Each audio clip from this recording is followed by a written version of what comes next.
토지주 여러분들에게 유리한 감정평가사를 선임할 수 있는 자격이 생깁니다. 그래서 그 동의서를 반드시 누구를 위해서 써야 되는 거냐? 여러분들 토지주를 위해서 쓰는 겁니다. 여기 대책이슈를 위해서 쓰는 게 아니고. 그래서 내용은 뭐 오랜 기간 동안 계속해서 이걸 강조하고 말씀드렸기 때문에 다 알고 계실 거라고 생각됩니다. 그래서 저희 대책위는 저기 맨 처음부터 지금 여기 뭐 다 알고 계시는 대로 봉담 3 공공주택지구에서는 대책위가 명분상으로는 3개가 있어요.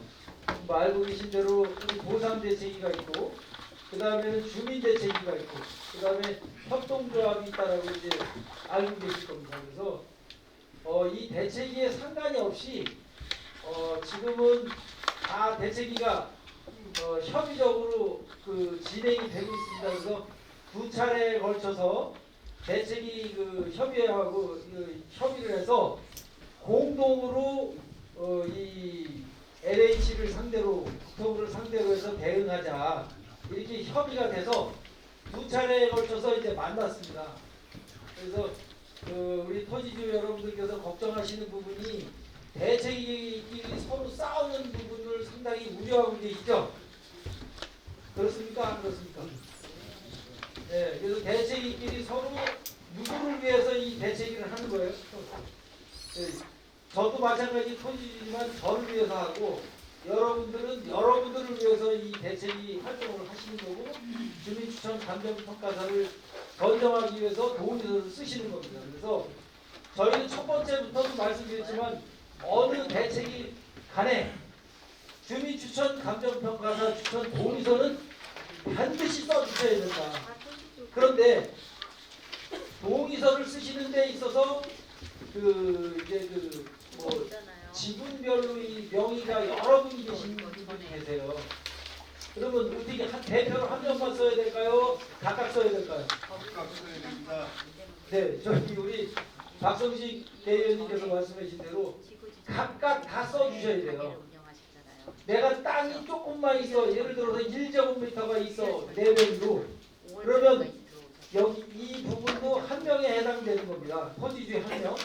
전체가 저희 말씀드린 대로 69만 평 중에서 토지주의 절반이면 69만 평의 절반, 그 다음에 대략 토지주가 한 830여 명 계시는데, 우리가 주민추천 감정평가사 동의서를 몇 장을 받아야 될까요? 830명이라면.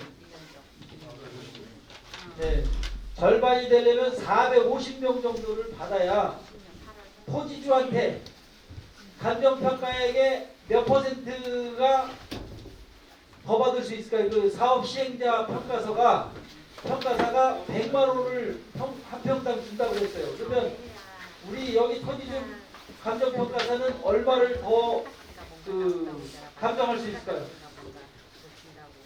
지금은 제도적인 한계에 따라서 옛날에는 30% 해가지고 130만 원까지 주민추천 감정평가사가 금액을 높여가지고 받을 수 있는데, 지금은 그것도 강제를 해서 110만 원을 해서 10% 이하가 되면은 재평가를 하도록 이렇게 제도적으로 되어 있습니다. 그래서 그런 부분이 상당히 이제 불합리하다는 이런 내용들, 불합리하고 현실 여건에 안 맞는다, 이런 내용들이 많이 여러분들도 알고 계실 겁니다. 그래서 그런 제도적인 보완을 위해서 이 대책위에서는, 보상대책위에서는 지난 1월 19일이죠. 국회에서 공공주택지구 전국연대 대책협의회에서 그런 제도적인 모순에 대해서 국회 포럼을 진행한 바가 있습니다. 그래서 여기 단톡방에 계시면 그런 내용에 대해서, 대책위가 활동하고 있는 내용에 대해서 영상과 또는 언론에 이제 보도된 내용들을 전달해드리고 이제 공유를 하고 있는데, 그런 내용에 대해서 여기 보신 분들 한번 손 좀 들어주세요. 네, 몇 분 안 되시네요. 그래서 지금 보상대책위에서는 밴드를 이제 여기 계신 분들 중에서는 연령이 상당히 지금 많으세요. 제가 이제 분석한 바로는 21년 8월 30일 날 저희가 이제 공공주택지구로 발표가 난 이후에 저희가 파악해 보니까 2030년도가 되면 우리 토지주분들이 나이가 65세 이상이 90%예요. 그래서 여기에 나오신 분들이 토지주의 자제분들이나 이렇게 좀 계시는 분들이 이렇게 나와가지고 그 말씀을 들으셔가지고 이제 그 대응을 하셔야 되는데 상당히 좀 그 대책에서 어려운 부분이 저희들이 개인정보보호법에 따라서 토지주분들의 그 연락처를 알기도 힘들고요. 주소를 알기도 힘들어요. 그러면 저희는 어떻게 그 일을 해 나가고 있는지에 대해서 우리 토지주분들은 상당히 고민을 좀 해주셔야 될 것 같아요. 네, 그래서 지금 시간이 한 2시 정도 됐나요? 6분이 됐는데 동담읍에서 지금 아직 안 오셨죠? 네, 아직 안 오신 것 같은데 한 4분 정도 있다가 정상적으로 진행하도록 하고 우선 그런 부분 때문에 여러분들께서 그 토지주분들께서는 참 문제의식을 좀 가지셔가지고 야, 저 대책위가 과연 어떤 그 토지주를 위해서 어떤 준비를 하고 있나 어떻게 노력을 하고 있나 그 부분을 어떻게 지금 그 대책위를 운영하고 있는지에 대해서 궁금증을 가지고 좀 생각을 좀 해주셨으면 좋겠어요. 대책위는 토지주분들이 관심을 안 가지시면 집행하기가 상당히 어렵습니다. 그래서 저희들이 이제 고민해서 그 지금 운영하는 데에서 그 토지주분들에게 이런 중요한 내용, 가장 중요한 게 주민추천감정평가사 추천 동의서를 받는 거하고 두 번째는 우리가 직접 보상에 대해서는 그 상당히 어렵다는 말씀을 들으셨을 거예요. 아마 왜? 제도의 법의 테두리 안에서 벗어날 수가 없기 때문에. 그래서 우리가 지금 상당히 불합리한 부분이지만 우선 우리가 지구 지정된 게 22년 12월 20일 날 지구 지정이 됐지 않습니까? 그 지구 지정된 해의 표준지가를 가지고 지금 4년이나 지체돼 가지고 26년도인데 올해 보상 계획 공고가 난다는 말이 있긴 해요. 그렇지만 LH에다가 누차에 질문을 하고 공문으로 보내서 니네들 보상 일정을 명료하게 회신을 해달라. LH가 보상 일정에 대해서 회신을 해줄까요? 상식적으로 나라에서 땅을 강제로 수용하겠다 그러면 명료하게 우리가 언제부터 어떤 일정으로 해서 보상을 하고 이렇게 뭐 간접 보상을 하고 뭐 이런 사업 일정을 명료하게 공개해야 되는 게 상식 아닌가요? 상식이에요, 아니에요, 여러분? 맞아요. 근데 안 해죠. 네. 그렇기 때문에 여러분들은 문제의식을 가지셔야 될 것 같아요. 다 알고 계시지만. 근데 너무나 조용하셔가지고 예, 그게 문제인 것 같아요. 그래서 제일 아까도 말씀드렸지만 감정평가사 추천 동의서 받는 거하고 그 다음에 이주자 택지 해당되는 분들 위치를 어디다 해가지고 하는 게 우리 토지주분들 이주자 택지 대상자분들에게 좋은지 협의자 택지 협의 양도인 택지에 대해서 뭐 관심이 가지고 계신 분들이 있으신지 없으신지 모르지만 지금 여건이 많이 달라진 관계를 해가지고 옛날에는 이제 땅값에 비해서 건축비가 상당히 적었는데 요즘에는 건축비가 상당히 오르고 땅값도 오르고 해서 협의 양도인 택지를 받는 게 유리한지 불리한지 이런 부분 그 다음에 생활대책 용지로 해가지고 그나마 영업 보상이라든지 뭐 여러 가지로 해서 생활대책 용지를 어떻게 받아야 되는지 그런 부분 그 다음에 뭐 대토를 하실 분들은 대토 용지를 어떻게 받을 건지 그 다음에 2022년도 9월인가요? 그 하남 교산에 최종현 국회의원이 발의를 해서 이런 공공주택지구로 해서 강제 수용을 당하게 되면 상당히 그 원주민 재정 창출이나 이런 부분들이 어렵기 때문에 생계조합 법률이 생겼어요. 그렇지만 지금 생계조합 법률이 강제 조항이 아니고 임의 조항입니다. 그래서 해도 되고 안 해도 되는 이런 불합리하게 지금 진행되고 있기 때문에 이런 부분에 대해서 계속적으로 공공주택지구연대 대책위원회 전국에 있는 공조점이라고 하는데 거기에서는 상당히 제도적으로 불합리한 부분들을 먼저 법적인 부분에 문제되는 거 이런 부분들을 개선하려고 부단히 노력을 하고 있거든요. 그래서 그런 부분에 노력하고 있는 것을 여러분들께서 같이 호응도 해주시고 같이 반응을 해주셔야 되는데 너무 여기 봉담 3지구는 조용한 지구인 것 같아요. 그래서 지금 연령대도 이제 높으시고 그다음에는 빨리 이제 보상을 받는데 어떤 분들은 계세요. 대책이 때문에 보상이 늦어진다. 이런 생각을 혹시 하고 계실 분 있으면 좀 손들어 주세요. 대책이 때문에 보상이 늦어진다. 절대 아닙니다. 이거 지금 뭐 알고 계시는 대로 LH 사업 시행자가 많은 빚으로 인해서 이게 지금 진행이 안 되기 때문에 다 공감하실 겁니다. 그리고 여기 봉담 3의 특히 문제는 많이 알고 계시겠지만은 21년도에 발표가 났는데 공동 시행자가 경기도도 포함이 돼 있어요. 경기도. 그래서 경기주택도시공사가 여기에 이제 공동 시행자로 돼 있는데 아직도 경기도 주택도시공사는 지분을 확정을 안 했어요.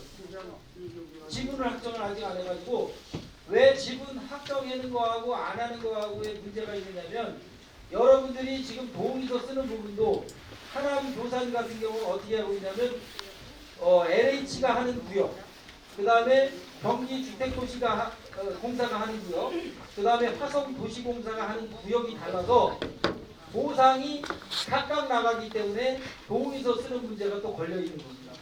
그래서 이러한 불합리한 공공주택지구 지금 진행하는 거에 대한 문제, 얼마 전에도 지금 지금 분만가루가 이렇게 정부에서 발표만 났지 강제 수용에 대한 문제점에 대한 내용들을 잘 이렇게 듣지를 않고 있어요. 그래서 이런 문제점을 여러분들한테 알려드리려고 저희들이 카톡방을 운영하고 밴드방을 운영하는데 그 부분에서 초대하는 것도 어렵고 운영하는 것도 어려워요. 다들 생업이 있기 때문에.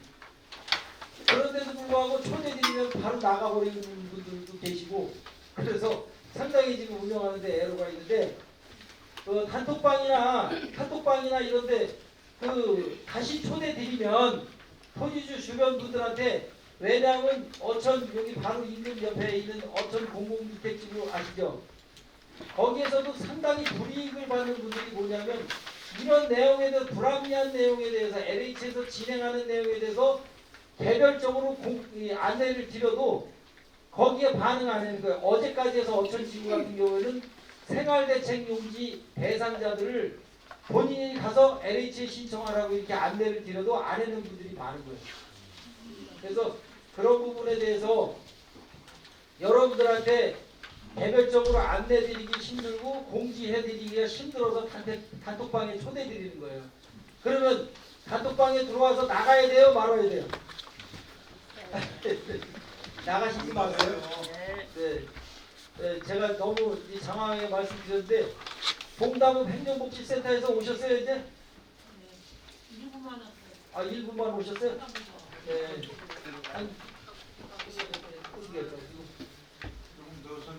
네, 그래서 제가 질문 좀 하나 해도 말씀하십시오.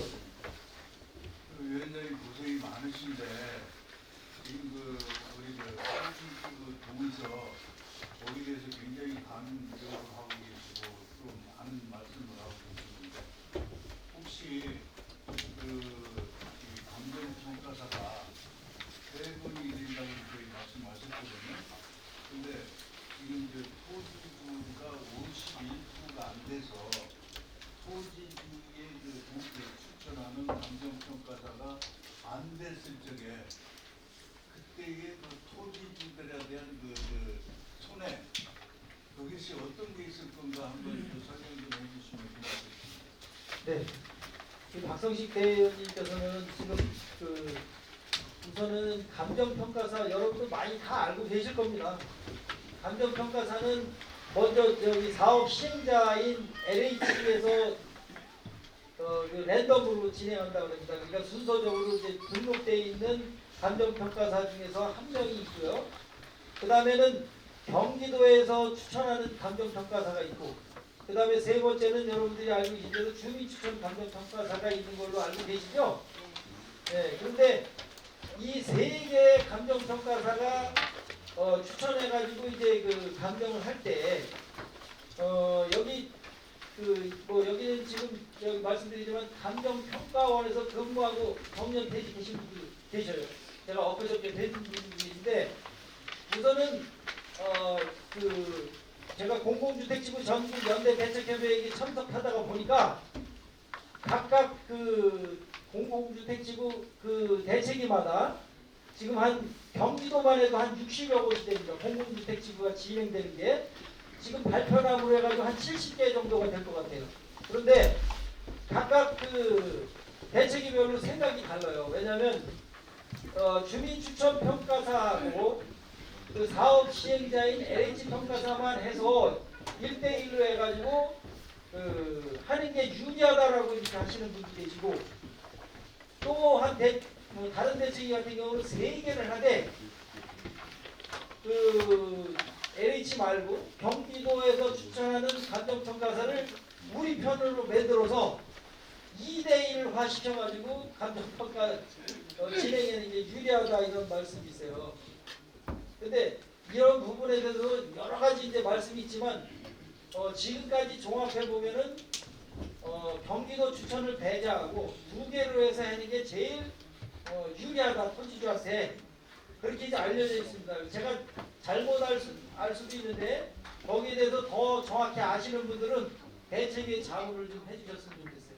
그래서 주민추천 감정평가사 동의서 그 50% 토지주의 절반, 토지면적의 절반 이렇게 50%를 징구했을 때 그 제도 아까도 말씀드렸지만 10%밖에 차이가 안 나는데 그 부분이 매우 지금 불합리하다. 옛날에는 30%까지 용인이 됐답니다.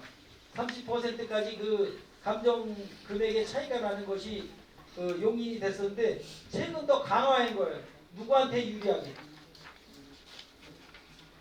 그 폭을 평가 금액의 폭을 10% 내외로 줄이면 누가 유리할까요? 네, 사업 시행자가 아주 그냥 돈 더 많이 벌게 이렇게 구조적으로 했는데 이런 제도를 누가 만들었다고요? 정부가 만들었어요. 안타깝게도 그런 얘기는 안 하고 싶은데 그 제도 폭을 줄이는 것도 감정평가사 협회 이런 데서 만들었어요.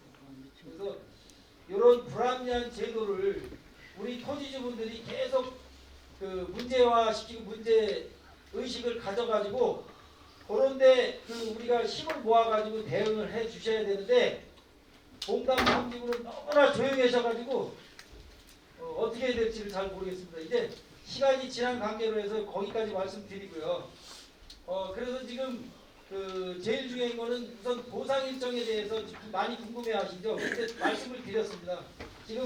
지금 단계는 25년 우리가 다시 여기 계시는 분들이 중요하기 때문에 다시 말씀드립니다. 공단공구라고 그래가지고 공공주택지구 공담 3지구가 발표한 게 21년 8월 30일 날 난 거 아시죠?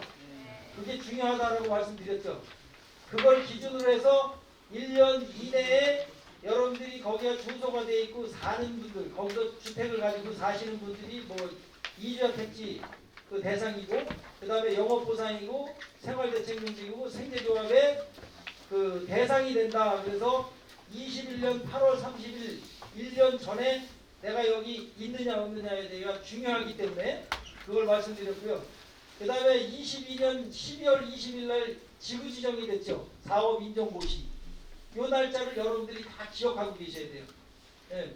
그 다음에 지구계획 승인 신청은 24년 8월경에 진행됐고요. 지구계획 승인은 25년 작년 12월 30일부로 해가지고 지구계획 승인이 났습니다. 그래서 그런 부분에 대해서는 메모해 두셨다가 잘 기억해 두시는 게 좋을 것 같습니다. 그래서 그걸 기준으로 해가지고 저희가 이제 지금 지구계획 승인이 나서 토지의 용도가 지금 다 저기 LH에서 계획한 대로 토지 이용 계획이 확정이 됐다라고 이해해 주시면 될 것 같습니다. 그래서 그렇게 이해해 주시면 될 것 같고 지금 아까도 말씀드렸지만 LH에서는 올 연말이나 내년에 보상계획 공고를 할 예정이다. 보상계획 공고. 네, 그 정도로만 이제 말씀드리고요. 지금부터는 우리 공공주택지구 전국연대 대책협의회의 이제 법무법인 하우에서 우리 지금 공식 자문사거든요. 우리 보상대책위에서도 우리 하우에서 자문 법무법인으로 활동을 계속해서 봉사해 주신 겁니다. 여러분들한테 우편물 보내드리고 이게 법무적인 걸 갖다가 상담해드리고 그런 법무법인 하우에 정양현 대표 변호사님이 오늘 설명을 해주실 때 궁금하신 거는 잘 메모해 두셨다가 여러분들이 인원이 많으니까 궁금하신 내용들을 간단 명료하게 궁금증을 해소하시는 시간이 되시길 부탁드리겠습니다. 저는 보상대책위원장 장순만이었습니다. 감사합니다.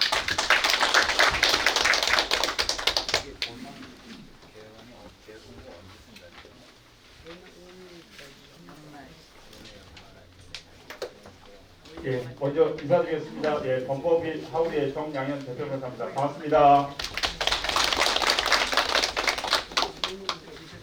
예, 오늘 많은 분들 와주셨는데요. 저희 직원분들 혹시 밖에 있나요? 인사를 할까요?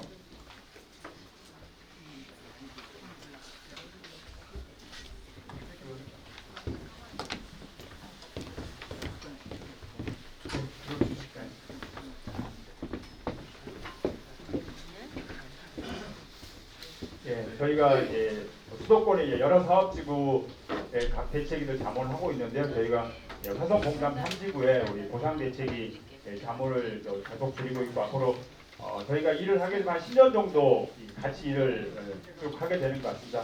앞으로 현장에서 계속 법률적인 자문하고 여러분들 재산권 보호하기 열심히 하도록 하겠습니다. 먼저 인사드리겠습니다. 차렷 인사. 없나요? 아직 안 왔나요? 이거 옥사무소 가서 아직 모시고 있는 거예요. 스크린 스크린 켜주세요.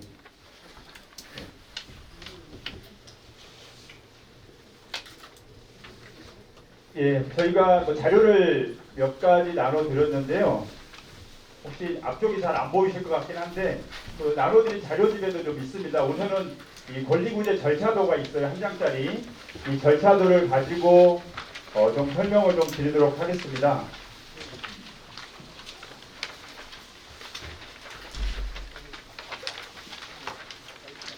여기 중간에는 보이셔야 될 것 같은데. 예, 그 정도. 예.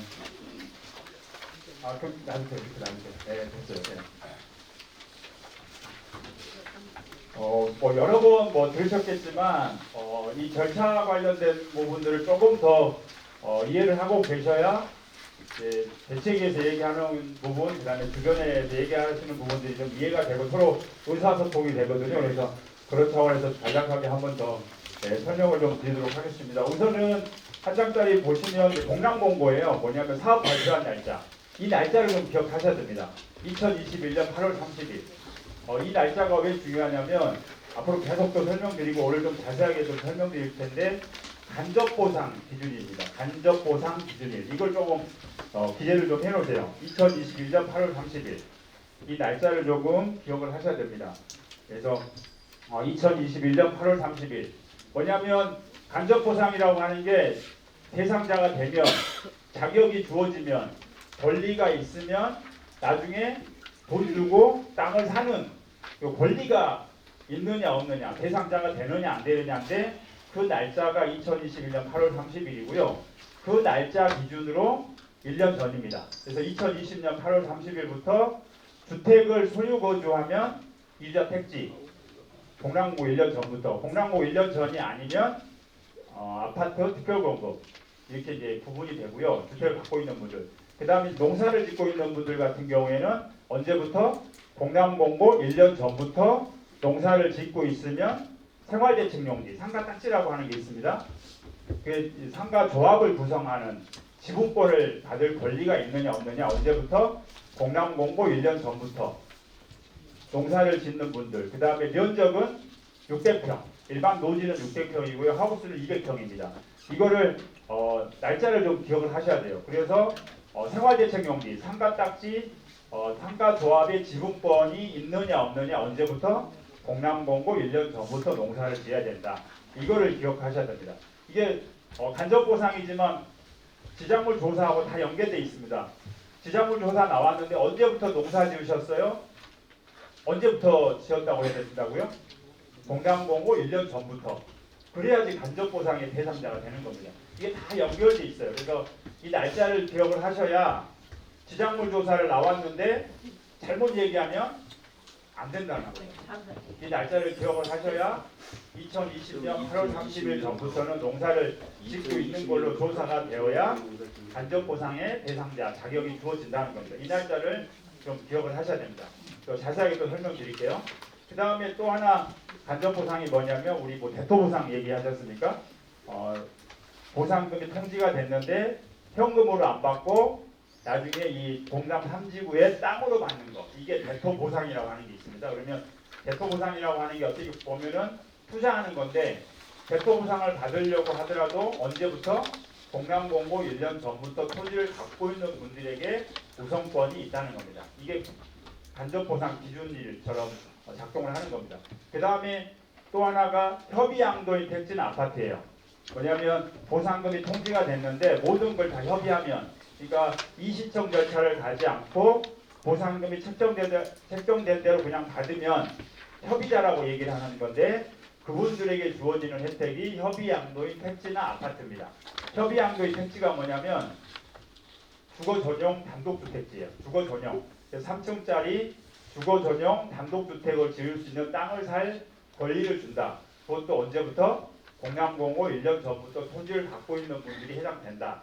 이걸 조금 기본적으로 이해를 하고 계시면 됩니다. 그래서 2021년 8월 30일은 주택을 갖고 있는 분들 이자 택지, 아파트 특별공급, 그 다음에 농사를 짓고 있는 분들 생활대책용지, 그 다음에 영업보상 대상자분들도 공람공고 1년 전부터 영업행위를 하고 있으면 생활대책용지 대상자가 될 수 있다. 그 다음에 협의양도인 택지나 아파트, 그 다음에 대토보상, 이런 간접보상은 공람공고 1년 전부터 토지를 가지고 있든지 영농행위를 하든지 영업행위를 하든지 그래야지 대상자가 된다. 이거를 먼저 조금 기억해 주시고, 이 날짜가 간접보상 기준이다. 먼저 이해해 주시면 좋을 것 같고요. 그 다음에 밑에가 뭐냐면 사업인정 고시입니다. 지구지정 발표한 날짜 언제죠? 이 날짜도 좀 기억하셔야 됩니다. 2022년 12월 20일. 이 날짜는 직접 보상 기준입니다. 옆에 좀 적어놓으세요. 직접 보상. 직접 보상이 뭐냐면 이 날짜 기준으로 소유하고 있는 모든 토지나 지작물들에 대해서 감정평가를 한 다음에 현금이나 채권으로 보상금을 지급한다. 그 기준일이 2022년 12월 20일 기준이라는 겁니다. 이때 기준으로 있었던 모든 토지와 지작물들은 보상 대상이 된다는 겁니다. 그래서 나중에 지작물 조사를 나왔는데 용역업체나 사업시행자가 이거 지구 지정하고 아니면 사업 발표하고 설치한 시설물이니까 보상을 못 해줍니다라고 얘기할 때 어느 날짜 기준이라고요? 발표한 날짜가 아니고요.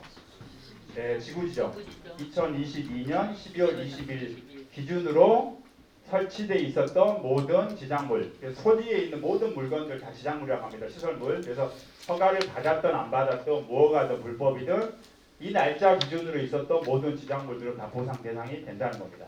그렇죠? 외부에 기존에 없었는데 새로 생겼다. 그럼 어느 날짜 기준으로? 이 지구 지정 날짜 기준으로.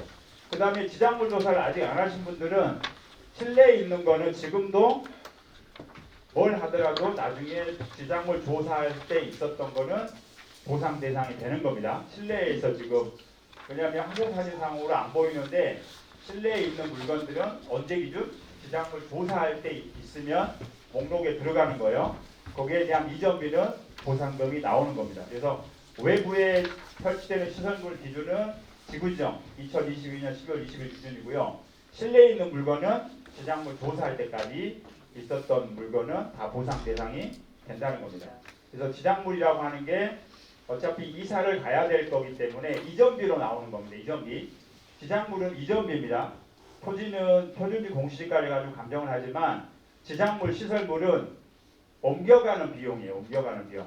근데 주택이나 건축물들은 옮겨가지 못하기 때문에 취득 가격으로 보상하게끔 되어 있는 거지 원칙은 이전비입니다. 그래서 보상금을 받고도 소유자분들이 하나도 남김없이 다 들고 가셔도 되는 거예요. 아니면 다 버려두고 가셔도 되는 겁니다. 이게 원칙이에요. 지장물은 이전비로 받는다. 보상금을 받더라도 소유권이 넘어가는 게 아니다. 그래서 전부 다 가져가셔도 되고요. 아니면 전부 다 버리고 가셔도 됩니다. 이거를 조금 이해를 하셔야 돼요. 근데 지장물 보상금 받았는데 LH 소유권 넘어간다. 이렇게 생각하시면 안 됩니다. 지장물은 달라요. 왜냐하면 원칙이 이전비이기 때문에. 그래서 보상을 받았으면 손대지 마세요. 이게 안 통하는 거예요. 보상금을 받고도 나무든 시설물이든 하우스든 수목이든 주택이든 다 가지고 가시는 거예요. 이사 갈 때. 근데 비용이 더 많이 되니까 그냥 놔두고 가는 거예요. 예, 근데 철거 비용은 사업 시행자가 부담하는 겁니다. 이게 기본 원칙이에요. 지장물. 일반적인 생각하고 일반적인 논리하고 일반적인 법하고 다릅니다. 보상은. 그래서 보상금을 협의보상금으로 받든 재결로 받든 보상금을 받은 다음에 지장물의 소유권이 누구에게 있다고요? 소유자한테 있다는 겁니다. 그래서 자진 철거 신고를 소유자분들이 하고 철거업자에 맡겨서 철거를 하게끔 하고 또 비용을 받는 거예요. 보상금을 받았어도. 그죠? 근데 그게 싫다. 그러면 다 그냥 버리고 가면 됩니다. 이거를 기억하셔야 돼요. 지장물 부분. 그래서 원래는 수용재결로 보상금을 받는다. 지장물.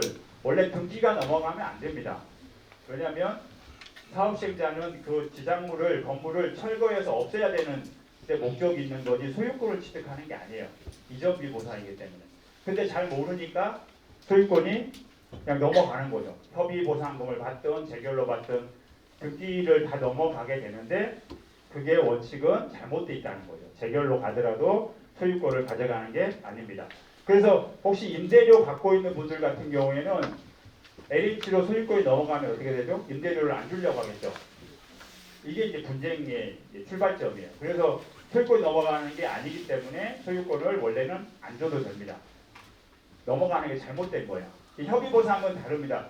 협의보상은 LH 보상금 통비된 다음에 협의보상은 개인 간의 거래하고 똑같아요. 그러면 돈 받으려면 등기를 넘겨야 되잖아요. 그래서 협의보상으로 받는 건축물들은 등기가 넘어가는 거고요. 재결을 통해서 보상금을 받는 분들은 원래는 소유권이 넘어가면 안 되는 거예요. 원칙상. 이게 기본 원칙인데 다 모르죠.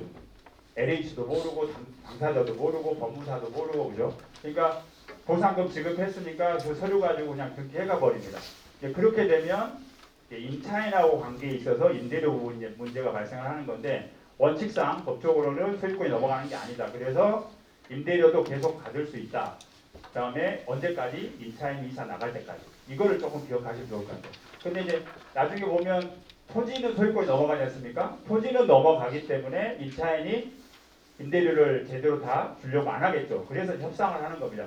절반만 받기도 하고 많이 좀 할인도 하고 이렇게 임대인하고 임차인하고 관계에 있어서 조금 이제 협상들이 좀 조정이 진행되는 건데 원칙상 소유권이 넘어가는 게 아니기 때문에 임차인 이사 갈 때까지 임대료 계속 받는 거는 문제가 없다. 그래서 지금 뭐 어려운 내용일 수도 있는데 지장물이 좀 다르구나라고 하는 거를 조금 이해를 해 주시고 나중에 또 여러 번 또 말씀드릴 겁니다. 나중에 분쟁들이 좀 발생할 수 있는 부분들이 그런 부분들인데 우선은 지장물 부분은 좀 다르다라고 좀 이해를 해주시면 좋을 것 같고 또 하나 나중에 지금 이제 남양주 왕숙 1지구, 2지구, 뭐 창릉지구, 교산지구가 보상하고 지금 철거하고 있지 않습니까? 어떤 문제가 발생하고 있냐면요. 왕숙 1지구에서 최근에 저희가 이제 나중에 보상금이 통지가 되면 그 토지에 폐기물이 매립돼 있다든지 토양이 오염되어 있는 토지가 혹시 있을 수 있습니다. 그런 의심되는 토지가 있으면 그런 토지는 무조건 재결로 가셔야 됩니다. 수용 재결로. 그래서 나중에 보상금이 뭐 언제 통지될지 모르겠지만 지금 뭐 내년 상반기 얘기하고 있는데 올해 연말 될지 뭐 그건 정확하게 아직은 뭐 나와 있지는 않을 텐데 내년 상반기라고 뭐 얘기를 하시는 것 같은데 보상금이 통지가 되면 소유자별로 필지별로 이제 금액이 산정돼서 통지가 됩니다. 그러면 토지가 2필지 이상이면 한 필지는 협의해서 올해도 내년 초든 받고 나머지 필지는 재결로 가서 그 다음에 양도가 되어야지 세금도 절세가 됩니다. 한 해에 1억씩 2억씩 감면 한도가 있다 보니까 해를 달리해서 소유권 넘기는 겁니다. 그래서 해볼 일을 한다고 하거든요. 아마 많이 들으셨을 텐데 이거를 고민하실 때 토지에 혹시라도 폐기물이 있다든지 지작물이 많이 땅속에 문제가 있다든지 토양이 오염되어 있다 이런 토지들은 협의보상, 협의에 소유권 넘기지 마시고요. 무조건 재결로 가셔야 됩니다. 그래야지 나중에 4, 5년, 5, 6년 뒤에 땅을 팠는데 땅속에 문제가 있다? 그러면 그 처리 비용을 다 청구를 하게 됩니다. 협의한 토지들은. 재결로 간 토지는 그걸 청구 못합니다. 그래서 지금 땅속에 어떤 상황인지 다 모르실 수도 있어요. 근데 누가 했던 지금 현재 소유자가 다 책임을 져야 됩니다. 협의한 토지는. 그래서 재결로 많이 가는 토지들도 있는데 최근에 어떤 문제가 있냐면 폐기물이 아니고 그냥 건물의 지하시설들이에요. 지하 구조물들, 콘크리트. 그거 처리 비용도 지금 청구한다고 공문이 다 지금 LH가 발송하고 있거든요. 좀 많이 심해졌습니다. 문제가 많은데 협의한 토지들은 땅속에 지하 구조물들 당연히 철거 비용은 LH 부담이거든요. 사업자이자 부담인데 지금 그 비용까지 협의한 토지들 소유자들에게 청구하고 있습니다. 공문이 지금 최근에 와 있거든요. 여기까지 지금 나가고 있는 부분들이어서 혹시라도 나중에 보상금 통지된 다음에 협의할지 재결로 갈지 세금 부분 계산해 보시고 유리한 쪽으로 이제 구분해서 하실 건데 그 중에 하나 검토하셔야 되는 부분이 토지에 대해서 하자가 있다. 위에 폐기물이 매립되어 있다든지 토양이 오염되어 있다든지 아니면 건축물에 지하 구조물들이 많이 있다. 그러면 그 부분들은 재결로 가는 부분들을 조금 더 신경 써서 검토를 하셔야 된다는 걸 제가 미리 말씀드립니다. 그래서 이게 이슈가 되면 안 되는 지금 왜냐하면 나중에 혹시 문제가 되면 토지들 LH가 조사를 하자고 해서 그 처리 비용을 보상금 통지할 때 공제해버리면 또 그것도 문제거든요. 그래서 이거는 보상금 통지할 때까지 이슈가 되면 안 되는 부분들인데 나중에 혹시라도 LH에서 그런 조사를 해야 되겠다라고 하는 부분들이 혹시라도 있으면 또 대응을 해야 됩니다. 이제 대응을 해야 되는데 나중에 보상금의 통지가 된 다음에 대응은 그런 토지들은 무조건 재결로 가야 된다. 이거를 조금 기억을 해주시면 지금 문제되는 부분들이 발생하고 있는 거를 좀 벗어날 수 있다. 이거를 조금 기억을 해주시면 좋을 것 같아요. 그래서 지작물과 관련돼서 조사를 쭉 할 때 나중에 보상금의 통지가 됐을 때 지작물과 관련돼서 누가 철거 비용을 부담할 거냐, 처리 비용을 누가 부담할 거냐 이것도 이슈돼서 문제가 되고 있으니까 그것도 나중에 또 계속 또 한번 말씀드릴 겁니다. 우선은 한번 들어두시면 좀 도움이 될 수 있을 것 같아서 미리 말씀 한번 드렸습니다. 그래서 나중에 이 지작물 관련된 부분은 여기까지 지금은 문제를 삼고 있다. 이거를 조금 기억을 해주시면 좋을 것 같고 우선은 사업 발표한 날짜, 간접 보상 기준, 그 다음에 지구 지정, 직접 보상 기준 이거를 조금 말씀을 드렸습니다. 그래서 지작물 관련돼서는 뭐 조사를 이제 많이 받으셨잖아요. 지작물 조사 많이 받으셨죠. 지작물 조사를 많이 받으셨는데 우선은 이제 용역업체가 와서 조사를 하는 거니까 우선은 조사한 대로 지작물 조사서를 만듭니다. 쭉 지작물 조사를 만든 다음에 나중에 그게 언제 확인이 되죠? 보상 계획 공고하면. 우리 절차도에 보면은 지작물 조사 다음에 그 밑에가 보상 계획 공고가 있습니다. 그때 되면은 토지하고 지작물 조사 목록대로 열람을 할 수 있게끔 합니다. 그러면 빠져 있으면은 그때 이시청을 2주 동안 하게 돼 있습니다. 2주 동안 하게 돼 있고 그 다음에 30일 이내 평가사를 추천하게 돼 있어요. 아까 위원장님도 말씀하셨지만 이 평가사를 추천하려면 요건이 필요합니다. 우리 전체 화성공명 3지구의 전체 면적의 2분의 1 소유자의 과반수 동의가 있어야지만 이 평가사를 추천하는 거예요. 그게 가장 큰 무기입니다. 토지 소유자분들이 할 수 있는 게 딱 그거밖에 없어요. 지금 형질 변경 안 되고 인허가 안 되기 때문에 지금은 동의서를 많이 제출해 주셔가지고 그 단합된 힘을 가지고 평가사를 잘 추천하고 그 힘을 가지고 소유자분들이 원하는 보상금이 나오게끔 계속 사업시행자한테 요구를 하는 거죠. 이게 지금 소유자분들이 할 수 있는 최선의 무기입니다. 동의서. 그래서 동의서를 계속 받고 있는 상황이고요. 언제 필요하죠? 보상계획 공고 끝나고 30일 이내 평가사를 추천해야 되는데 아마 올 연말 정도 얘기하시는 것 같은데 올 1년 동안 계속 동의서를 받겠죠. 50%, 60%, 70%.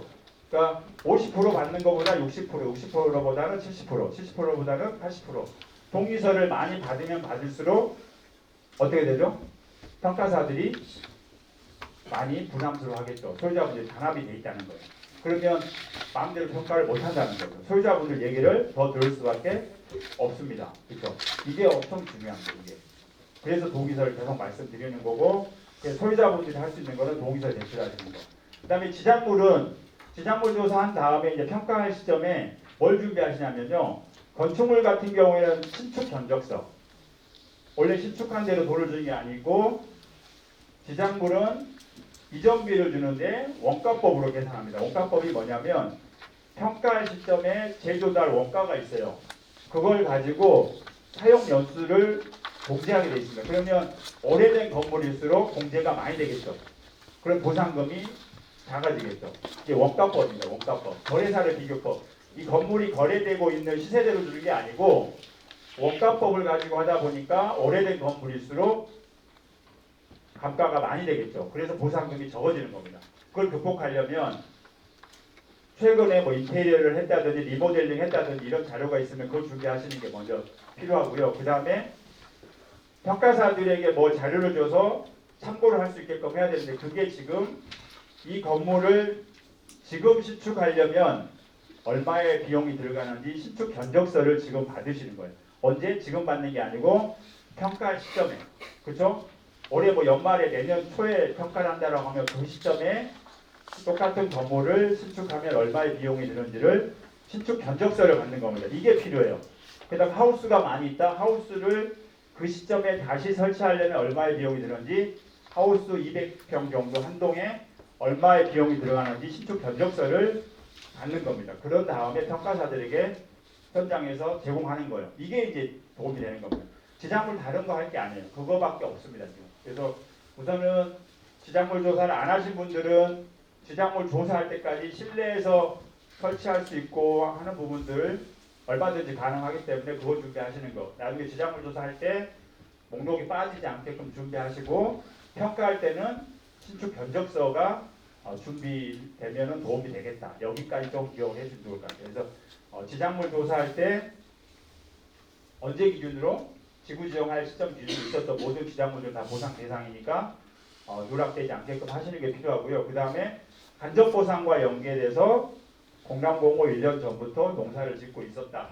그 다음에 거주하고 있었다. 이런 것들이 조사가 잘 되게끔 해야지 간접 보상이 있어서 문제가 없다는 겁니다. 그래서 기본 조사하는 부분들이 쭉 있는데 나중에 그 지작물 조사서가 만들어지면 보상계 공고 때 연락을 합니다. 그러면 그때 누락된 것들을 보충할 수 있는 기회가 있기 때문에 충분히 누락돼 있다라고 하는 부분을 걱정하지 마시고요. 혹시 미리 좀 사설 업체를 통해서 목록을 좀 만들어 보고 싶다 이런 분들도 계시긴 할 텐데 제가 이제 계속 말씀드리는 건 뭐냐면 혹시라도 이제 빠질 수 있으니까 좀 걱정이 돼서 미리 돈을 주고 만들 수는 있습니다. 물건 조서를 만들 수는 있는데 그걸 LH나 용역업체에 제공을 하지는 마세요. 가지고 계세요. 용역업체가 만들고 나중에 보상계획 공고가 나면 대비하는 용도로 비교하는 용도로 빠져 있으면 누락 지작물을 보상해달라고 신청하는 비교 용도로 가지고 계시는 게 맞지 직접 작성하셨잖아요. 제출하잖아요. 그러면 사업시행자 도와주는 거잖아요. 그렇죠? 감정평가에 도움이 되는 건 아닌데 나중에 어떤 일이 있냐면 누락돼 있다라고 주장을 못합니다. 왜냐하면 본인이 작성해서 제출한 거기 때문에 빠져 있는데 나중에 봤더니 빠져 있습니다. 이런 것들이 잘 인정이 안 돼요. 그래서 워낙 목록들이 많은 분들이 있습니다. 뭐 수복이 많을 수도 있고 뭐 공장에서 제조업체여가지고 목록이 많을 수 있는데 그래서 뭐 용역업체가 와서 조사하니까 그냥 내버려두면 되는데 나중에 빠진 것만 체크하면 되는데 혹시라도 좀 걱정이 많이 된다 그러면 사설업체 통해서 미리 돈 주고 목록을 만들 수는 있습니다. 근데 그거를 제출하지는 마시고 비교해서 빠진 거 체크하는 용도로 좀 활용하시면 좋겠다. 이거를 좀 말씀드릴 수 있습니다. 그래서 그 사설업체 통해 가지고 만드는 거는 감정평가 금액을 산정하는 게 아니기 때문에 그냥 목록만 만드는 거예요. 제가 보기에는 크게 도움은 안 되는데 혹시 불안하시기 때문에 미리 작성을 해보고 싶은 분들이 계실 거예요. 그러면 작성하셔가지고 가지고 계시고 비교하는 용도로 활용하시면 되겠다. 그래서 그 이상도 그 이하도 아닙니다. 그래서 감정 금액을 매기는 게 아니기 때문에 목록만 만드는 겁니다. 그래서 사설업체 통해서 하는 부분도 있는 건데 저희는 뭐 추천하지는 않는데 혹시 불안해서 하시려고 하는 분들이 계시다고 하면 그거를 나중에 누락된 게 뭔지를 좀 비교하는 차원에서 활용하려고 하셔야 되지 이거를 LH에 제출해 가지고 나중에 누락 지작물 청구 못하게 되면 안 됩니다. 네, 그래서 그런 부분들을 조금 주의를 좀 해주시면 좋을 것 같고요. 뭐 특별하게 지작물 관련돼서는 이 정도만 좀 기억해 주시면 좋을 것 같습니다. 그다음에 이제 토지 부분은 지금 뭐 분필, 하필 뭐 인허가 부분, 그다음에 형질 변경 이런 것들이 다 안 되다 보니까 특별하게 준비하실 건 없는데 이제 우리 감정 평가할 때 지적도상으로는 맹지인데 현황 도로가 있느냐 없느냐 인정해 주냐에 따라서 한 15% 정도가 차이가 날 수가 있거든요. 그래서 현황 도로를 좀 만드는 것들은 조금 신경 써서 왜냐하면 뭐 물건들이 많이 적치가 되어 있는데 충분히 농기기가 다닐 수 있다든지 그렇죠? 경운기가 다닐 수 있다든지 이런 어떤 현황 도로가 있는 걸로 보여지면 평가가 달라질 수 있거든요. 이거를 조금 신경 쓰시면 좋습니다. 지적도상으로는 맹지인데 현황 도로가 있어서 우리가 세로 불이라고 하거든요. 세로 불. 도로처럼 통행은 안 되는데 접근할 수 있는 도로. 그래서 맹지냐, 세로 불이냐, 세로 가냐, 뭐 중로 한 면이냐, 뭐 대로 한 면이냐, 뭐 이렇게 쭉 도로 조건에서 좀 달라지는데 맹지보다는 좋은 상황에서 평가를 받을 수 있는 여지가 있기 때문에 현황 도로를 조금 꾸준히 평가할 때까지 올 1년 동안 만들어 나간다 이렇게 생각하시면 좀 도움이 될 수 있거든요. 네, 그렇게 좀 이해해 주시면 좋을 것 같고요. 그 다음에 지목과 다르게 토지를 다르게 쓰고 있는 현황이 다르게 쓰고 있는 토지들이 좀 있습니다. 그러면 그런 토지들은 사업생자가 지목대로 조서를 만들 건데 현황평가 주장을 해서 임야인데 개간돼 있은 전이라든지 아니면 전답인데 대지로 쓰고 있어서 모가목으로 있어 대지로 쓰고 있다든지 지목은 뭐 하천인데 전답으로 쓰고 있어서 농지로 평가해야 된다고 한다든지 뭐 이런 부분들 현황평가 주장을 해서 조서가 현황대로 좀 만들어지고 평가가 되게끔 그 다음에 또 하나가 이제 주의해야 되는 부분이 지목은 전답 대지인데 사업생자가 도로로 측량해가지고 도로로 면적이 나오잖아요. 그러면 그 부분은 3분의 1로 보상을 해주기 때문에 그런 부분들 측량할 때 조금 신경을 쓰는 게 좀 필요합니다. 그걸 언제 확인하죠? 보상계획 공고할 때. 보상계획 공고하면 도로로 측량돼 있다라고 하면 그 면적이 나오거든요. 도로 몇 제곱미터 그러면 그걸 가지고 이시청을 하는 기간 2주 동안 있습니다. 그러면 그때 이시청을 하셔가지고 도로로 측량돼 있는 거를 원래 지목대로 바꾸는 거 이걸 해야 됩니다. 그래서 보상계획 공고할 때 하거든요. 그래서 나중에 보상계획 공고가 되면 또 자세하게 설명드릴 기회가 있을 겁니다. 그래서 그런 토지니까 뭐냐면 전답 대지인데 마을길로 쓰고 있다. 그러면 도로로 쓰고 있으면 3분의 1로 평가를 해버리기 때문에 이런 토지들은 손해가 좀 많이 되거든요. 그래서 그런 부분들이 원래 지목대로 조서가 만들어지게끔 좀 노력을 하셔야 됩니다. 그 다음에 전답인데 또 국어로 측량하면 국어도 3분의 1로 보상하거든요. 그러면 농지 같은 경우는 당연히 물이 옆에 흐를 수밖에 없는데 수로 공사를 하지 않는 한 물이 좀 흐른다고 해가지고 국어로 측량하면 안 되거든요. 이런 땅들인데 너무 많습니다. 조서가 그렇게 만들어지면 한번 만들어지면 평가사들은 조서대로 평가를 해버리기 때문에 바꾸려고 하지 않습니다. 그래서 도로라든지 국어로 측량되는 부분들에 대해서는 나중에 좀 주의 깊게 좀 확인을 좀 하셔야 됩니다. 그래서 이시청하는 기관들이 있으니까요. 예, 나중에 그다음에 뭐 지자물 관련돼서는 뭐 다양하게 있는데 토지에 있는 모든 것들은 다 보상 대상이니까 빠지지 않도록 좀 꼼꼼하게 챙기시는 거, 뭐 이거를 조금 이해하시면 좋을 것 같고요. 그다음에 우리 관정이라든지 뭐 흉관 매놀, 그러니까 땅 속에 있는 것들은 잘 모르잖아요. 그럼 당사자분들도 생각 못했다가 나중에 또 생각날 수 있습니다. 그러면 누락지작물들은 여러 번 추가할 수 있는 기회가 있기 때문에 땅 속에 붙여 있는 것들도 나중에 다 보상 대상입니다. 보상 대상이니까 그런 부분들도 빠져 있는 부분들을 나중에 챙기시면 좋을 것 같고, 또 하나 말씀드릴 수 있는 게 누락지작물이 많을수록 제가 보기에는 나중에 보상평가에 도움이 돼요. 뭐냐면 지작물이라는 게 이사비지 않습니까? 이전비. 그러다 보니까 목록이 20개든 30개든 보상금이 똑같을 수 있다는 거죠. 한꺼번에 이사를 한다는 논리예요. 그래서 목록이 20개든 25개든 30개든 보상금이 같을 수가 있는 건데, 나중에 20개만 평가가 되고 5개가 누락돼 있다고 해서 5개가 추가되잖아요. 그럼 5개에 대해서 감정을 하는데 영원을 줄 수가 없어요. 그래서 전략적으로 빠져 있는 게 많을수록 나중에는 보상금 평가할 때는 도움이 많이 될 수 있습니다. 그래서 빠져 있는 거를 처음부터 미리 추가를 안 해요. 그래서 왕숙 이지구 같은 경우는 한 사람이 4번까지 지작물 보상을 계속 받고 재결과하고 했습니다. 이게 가능합니다. 그래서 빠져 있는 부분들. 그래서 보상금도 얼마 안 되니까 뭐 신경 안 써 이렇게 하신 분도 계시겠지만, 빠져 있는 거 없이 보상을 받으시려면 누락지작물 부분을 계속 요청할 수 있다. 그 다음에 누락지작물이 있으면 이사 나가는 것도 늦게 나갈 수 있는 겁니다. 그래서 전략적으로 나는 늦게 나가고 싶다. 다른 곳에 사업장을 거주할 곳을 마련하려면 시간이 훨씬 더 필요하다라고 하는 분들은 누락지작물을 활용해서 이사 가는 것을 늦출 수 있다는 거죠. 그죠? 왜냐하면 보상금이 통지되고 재결까지는 다 끝나야 이사 갈 의무가 발생하는 건데, 여러 차례 반복되면 1년, 2년은 뒤에 이사 가는 게 전혀 문제가 안 되겠죠. 합법적으로 이사를 늦게 나갈 수 있는 상황들이 되기 때문에 누락지작물을 가지고 이사 가는 것도 늦출 수 있다. 전략적으로 접근하시면 도움이 될 수 있습니다. 그 다음 이제 수목 같은 경우에는 지금 원래 이제 일반 평가사인들이 다 수목도 평가를 하는데 전체를 다 일괄로 해서 얼마 이렇게 해버리기 때문에 제대로 평가가 안 됩니다. 그래서 원래는 수목은 수목 전문 감정이 따로 있어서 협의 평가 때부터 선정해주면 좋겠지만 잘 안 해줘요. 왜냐하면 비용들이 많이 들어가고 보상금도 많아지니까.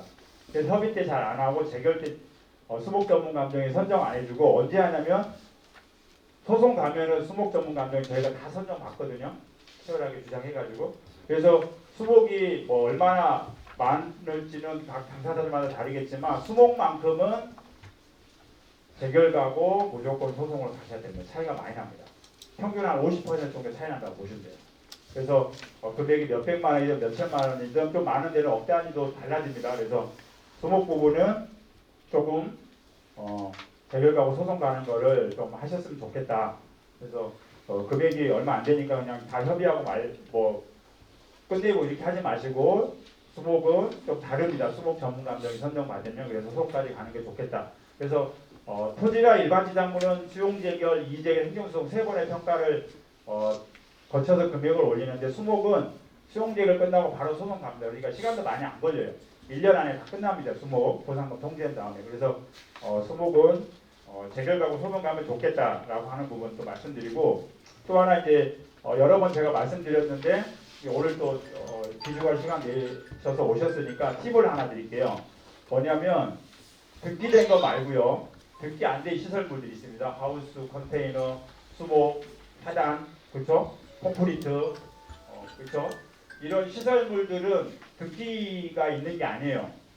그래서 지작물 조사할 때도 자녀들 명의로, 자녀가 3명이면 3분의 1씩, 2명이면 2분의 1씩 배우자한테 소유권을 인정해주면 조사를 자녀분들 소유로 할 거 아닙니까? 그러면 감정평가한 다음에 LH가 직접 자녀들에게 보상금을 통지해줘요. 어떤 효과가 있죠? 등기된 게 아니니까 양도세 없습니다. 그 다음에 증여세가 없어요. 그래서 직접 그냥 보상금을 주니까. 근데 아버님, 어머님 명의로 조사를 받았다. 감정평가에서 보상이 통지됐다. 그러면 보상금을 받아서 자녀에게 주면 어떻게 되죠? 증여세 문제가 있잖아요. 근데 처음부터 자녀 소유다. 보상금이 자녀에게 직접 가면 증여세가 없는 거예요. 몇 백만 원이든 몇 천만 원이든 그죠? 그걸 활용을 하는 겁니다. 그래서 등기 안 된 지작물, 시설물들은 수목이 많다 그러면 자녀들 명의로 소유권 인정해주면 자녀들 명의로 보상금이 나옵니다. 전혀 세금 문제 없습니다. 이걸 좀 활용하시면 돼요. 근데 이미 조사가 됐다. 그러면 사업시행자한테 얘기해서 소유자를 바꾸세요. 바꿔도 됩니다. 바꿔줍니다. 그 다음에 그것도 늦었다. 그러면 보상금이 통지된 다음에 보상금 내역서를 가지고 가셔서 LH에 가셔서 바꿔달라고 하면 됩니다. 자녀 누구누구 명의로 4분의 1씩 바꿔달라고 하면 그때 바꿔줍니다. 그러니까 조사할 때 소유자를 얘기하시면 되고요. 자녀 명의. 그 다음에 조사 이미 했다. 그러면 LH 가셔가지고 바꿔달라고 하세요. 소유자를. 그것도 안 해준다. 그럼 좀 기다렸다가 보상금이 통지된 다음에 그때 가서도 바꿔도 다 바꿔줍니다. 안 바꾸면 저한테 얘기해주세요. 저희가 얘기하시니까. 그렇게 상관없습니다. 예.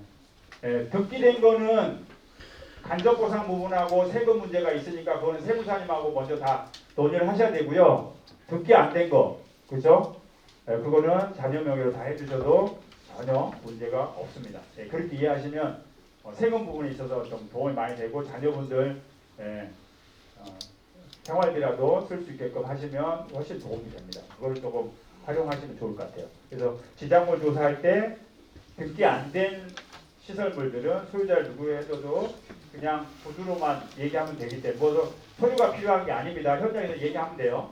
그러면 목록에 올라가는 거죠. 소유자로. 그러면 감정평가에서 LH가 직접 보상금을 주기 때문에 세금 문제로도 도움이 좀 된다. 그거를 조금 이해를 하시면 좋을 것 같습니다. 그 다음에 이제 간접보상 부분 아까도 뭐 대략적인 걸 설명을 드렸지만 저희가 그 간접보상 자료집 드렸죠. 간접보상 자료집 드렸는데 또 글씨가 좀 작긴 하지만 나중에 쭉 놓고 한번 보세요. 이게 간접보상이라고 하는 게 자격이 주어지면 나중에 돈 주고 사는 건데 크게 네 가지입니다. 주택을 소유 거주하며 이자 택지, 그 다음에 농사를 짓고 있는 분들이나 영업을 하신 분들은 생활예청용지, 상가 딱지라고 하는 게 그겁니다. 생활예청용지가 뭐냐면 한 8평 정도 지분권이 있는 분들이 모여가지고 상가 조합을 구성하고 한 근생용지가 한 250평 정도 전후거든요. 200평, 250평, 300평, 400평 그렇게 되는 건데 8평이 뭐 모이면 한 3, 40명 정도가 모여야 한 필지 맞겠죠? 상가조합이 대상자가 많으면 뭐 5개, 10개, 15개 이렇게 만들어지겠죠. 그러면 한 조합당 한 필지씩을 받는 겁니다. 이게 이제 근생용지, 이게 상가조합이에요. 그러려면 600평, 노지는 600평, 하우스는 200평 이상의 농사를 언제부터? 공람공고 2021년 8월 30일 1년 전부터 농사를 짓고 있는 분들에게 자격이 있는 거예요. 그래서 그래서 이제 제가 말씀드리려고 하는 거예요. 지작물 조사할 때 600평이 안 되잖아요. 그러면 본인 소유가 300평 이상이면 나머지 부족한 거를 입차해서 농사 짓는 걸로 채우셔야 돼요. 그래서 지작물 조사할 때가 중요한 겁니다. 그러니까 10평이 부족해요. 토지가 경장 면적이 50평이 부족해요. 어떻게 채워야죠? 입차해서 농사 짓는 걸로 채우셔야죠. 그러려면 지작물 조사할 때 어떻게 되죠? 내가 여기 50평을 소유자하고 얘기해서 농사 짓고 있는 걸로 얘기가 돼야지 조사 받을 때 내 소유 말고요. 다른 사람 소유의 토지 50평을 입차해서 농사 짓고 있는 걸로 조사가 돼야 되죠. 그래야지 600평 농사 짓는 걸로 채워서 상가딱지 지분권의 대상자가 되는 겁니다. 이게 지작물 조사할 때 중요한 거예요. 예, 그걸 좀 기억을 하셔야 됩니다. 예. 예. 1390. 그렇죠. 언제 날짜 기준으로? 공람공고 1년 전 기준으로 작성을 하셔야 돼요. 그렇죠. 이게 필요한 겁니다. 지작물 조사할 때. 지작물 조사가 돼버리면 나중에 바꾸죠. 그러니까 지작물 조사 때 간접보상하고 연계해서 면적이 부족한 것들도 채워서 조사를 받으셔야 돼요. 그렇죠? 이해하셨습니까? 잘 모르겠다 대책위 얘기를 하세요. 그러면 대책위 오셔가지고 얘기하시고 대책위에서 정리가 안 되고 해결 안 되면 저희가 또 자문을 해드릴게요. 그래서 아직 조사를 받으신 분도 있을 거고 조사를 안 받으신 분도 있을 텐데 이 조사를 받았는데 좀 부족하다 그러면 추가 조사 받으세요. 다른 곳에 농사 짓고 있는 거를 얘기를 못했다라고 하셔가지고 다시 조사를 추가하시면 되잖아요. 아직 다 끝난 게 아니잖아요. 그죠? 올 1년 동안 그 부분들을 보충하셔야 됩니다. 예. 임대에서 농사 짓는 실지가 지분에 수용될 그 범위 안에 그렇죠. 우리 사업지구 내에 있어야 됩니다. 네, 사업지구 내에 있는 정작 면적이 600평이어야 되는데 300평 이상은 본인 소유긴 해야 됩니다. 그러면 이제 본인 소유로 인정이 되는데 근데 2차인 같은 경우에는 그냥 임차인이 뭐 600평, 700평 넘어가면 지분권 6평이 있습니다. 본인 소유의 토지에서 경작하면 8평 지분권이 있고요.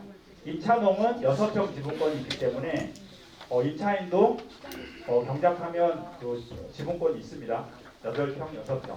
그래서 그 면적을 부족하면 채울 수 있는 기간은 올해 1년 동안 준비하셔가지고 채우시라는 거죠. 그래야 이제 간접보상 혜택을 보게 되는 겁니다. 이게 이제 생활대책용지에서 지작물 조사 관련돼서 준비를 하셔야 되는 부분입니다.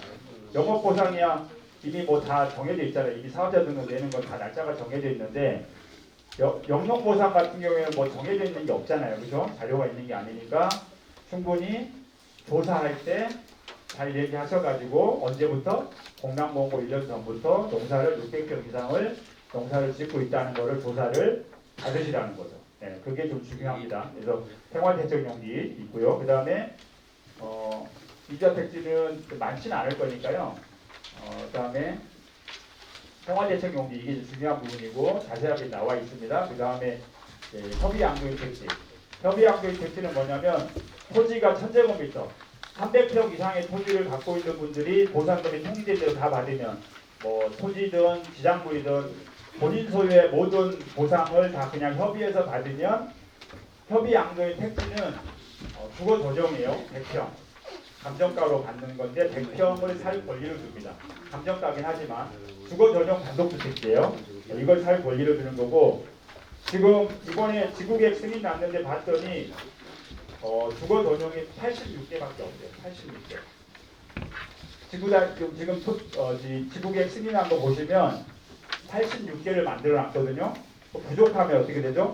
추첨해서 탈락이 되죠. 그러면 이제 협의양도인 택지는 안 되고 아파트 분양권을 준다는 거겠죠. 네, 그게 이제 100% 당첨이 되는 아파트 분양권이 그겁니다. 협의양도인 택지를 못 받으면 추첨해서 떨어지면 이제 아파트 분양권이 있다. 그게 이제 협의양도인 아파트예요. 그 다음에 1000제곱미터가 넘은 분들은 선택을 할 수 있지만 400제곱미터가 넘은 분들 있잖아요. 121평이 넘는 분들은 협의양도인 택지는 안 되고 협의양도인 아파트 분양권만 주어지는 거죠. 나중에 돈 주고 사는 거긴 합니다. 그래서 협의양도인 택지나 협의양도인 아파트가 있는데 300평이 넘는 분들은 선택을 할 수가 있는데 협의양도인 택지는 많이 안 만들고 원하는 사람들이 많으면 추첨을 하겠죠. 떨어지면 아파트 분양권을 준다. 400제곱미터가 넘는 분들은 협의양도인 택지는 안 되고 아파트 분양권만 자격이 주어진다. 이게 협의양도인 택지 아파트입니다. 조금 기억을 하시고요. 그 다음에 이게 협의양도인 택지나 아파트를 받는 게 실익 있는 것들은 나중에 보상금 통지된 다음에 그 부분 가지고 또 저희가 자문도 해드리고 상담도 해드리니까 또 실익을 따지시면 될 것 같고요. 그 다음에 대토보상. 대토보상은 지금 어떤 토지를 대토보상으로 용지를 공급할지는 아직 결정된 게 없어요. 그래서 아마 대책에서 다음 주 화요일날 LH 들어가셔서 또 협상을 하시는 것 같거든요. 그래서 대토보상 용지를 많이 받아놔야 소유자분들이 선택권이 좀 넓어질 거 아니에요. 그래서 좋은 땅들을 많이 확보를 하는 게 좀 중요한 건데 이게 어떤 의미냐면 보상금 현금 대신에 땅으로 받는 제도입니다. 그래서 보상금이 30억인데 10억은 현금으로 받고 20억은 대토 신청하고 선택할 수 있는 겁니다. 본인이 원하는 만큼 구분해가지고 나누어서 대토 보상 신청도 가능한 겁니다. 그래서 뭐 좋은 위치의 땅이다라고 하면 경쟁이 치열할 수 있겠지만 요즘 대토 보상에 대해서 많이 비용들이 너무 많이 들어가다 보니까 조금 관심도가 떨어져 있긴 한데 택지지구에 난 땅으로 갖고 싶다는 분들이 계실 수 있습니다. 그러면 대토보상 신청을 하는 건데 이제 문제는 뭐냐면 공급 시기가 정해져 있진 않아요. 조성이 늦어지면 공급하는 시기도 훨씬 늦어집니다. 이게 이제 예측이 잘 안 된다는 거. 그 다음에 나중에 보상금 통지할 때 대토 원고도 같이 하게 되는 건데 그때 뭐 근생용지가 평당 뭐 1,500인데 1,800인데 2,000인데 감정가 예정가입니다. 근데 4, 5년, 5, 6년 뒤에 공급할 때 평당 2,500, 3,000으로 감정가가 높아져도 그 가격으로 공급해서 받아가려면 받아가세요. 이렇게 되는 거죠. 그러니까 감정가가 추적가다 보니까 실제로 공급할 시점에 다시 감정해서 금액이 배로 올라가도 제어 장치가 없어요. 이게 문제입니다. 그러다 보니까 수지타산이 안 나올 수 있는 거죠. 2천만 원에 겨우 수지타산이 나왔는데 2,500, 3,000으로 뛰어버리면 방법이 없는 거죠. 그래서 그때 가서 현금 전환을 많이 합니다. 이 문제가 좀 제일 크죠. 장점은 수의계약 한다는 거예요. 좋은 토지를 위치가 좋은 거를 그냥 LH하고 직접 그냥 경쟁 입찰이 아니고 수의계약을 한다는 그런 장점은 있는데 단점은 언제 공급이 될지가 명확하지가 않고 감정가를 다시 산정해서 공급할 시점에 가격이 많이 올라가면 문제가 발생할 수 있는데 그 제어 장치가 없다는 거. 이게 좀 어려운 부분이 있고 그래서 대토보상은 과세 이연 때문에 지금 양도세가 워낙 많아서 세금을 지금 안 내고 나중에 대토로 받은 땅을 처분할 때 낼 수가 있거든요. 그래서 과세 이연 제도가 있습니다. 그래서 대토보상을 받으려고 하는 분들이 있는데 나중에 보상금이 통지가 되면 지금 양도세를 내는 게 유리한지 과세 이연을 해서 양도세를 내는 게 유리한 건지는 또 다 배별마다 아마 생각들이 다르실 거니까 세무사님 통해서 계산을 해보시고 40% 감면해주거든요. 양도세 대토 보상 신청하는 거는. 근데 40% 감면인데 한도가 1억, 2억까지 정해져 있어요. 한도가 감면 한도가. 그래서 40% 다 감면을 못 받을 수가 있는데 제도상으로는 대토보상 가면 그 금액에 대한 부분은 양도세는 40% 감면 그 다음에 그때 내지 않고 나중에 세금을 낼 수 있게끔 과세 이연 제도가 있습니다. 이런 혜택들이 좀 있는데 그래서 어떤 게 더 유리한 건지는 이제 그때 가서 대토보상 제도가 공고가 되면 이제 따져보시면 좋을 것 같고 우선은 중요한 게 좋은 땅을 공급받는 게 중요한 거여서 아마 다음 주 화요일에 가서 또 협상을 하시는 것 같아서 근생용지 지금 제가 봤더니 우리 지구계획 승인의 근생용지가 11필지가 있어요. 11필지. 근생용지가 뭐냐면 한 5층이나 6층 정도 상가를 지을 수 있는 땅인데 근린 생활시설 용지라고 하거든요. 근생용지가 11곳에 만들어져 있더라고요. 그래서 보니까 6,000평 정도 되는데 그 중에 우리 상가조합 아까 조금 전에 생활대책령이 상가조합이 먼저 우선권이 있으니까 좋은 곳에 먼저 차지해서 마련해 놓고 나머지 대토보상 가게 하고 이렇게 좋은 땅들을 미리 대책에서 협상해 가지고 이 상가조합의 근생용지를 미리 할당을 배당을 해 놓는 거죠. 그 다음에 이제 대토보상 그렇게 되는 거죠. 그래서 그 다음에 대토보상 용지는 뭐 근생도 있겠지만 뭐 주상복합 용지도 있고 아파트 용지도 있고 뭐 상업 용지도 있고 여러 개가 있을 겁니다. 주차장 용지도 있고 이런 좋은 땅들을 미리 좀 배당을 좀 받아서 확보해 놓으면 이제 소유자분들이 선택권이 좀 많아지겠죠. 이런 협상을 가지고 또 결과들이 나오면 또 소유자분들에게 아마 안내를 해드릴 겁니다.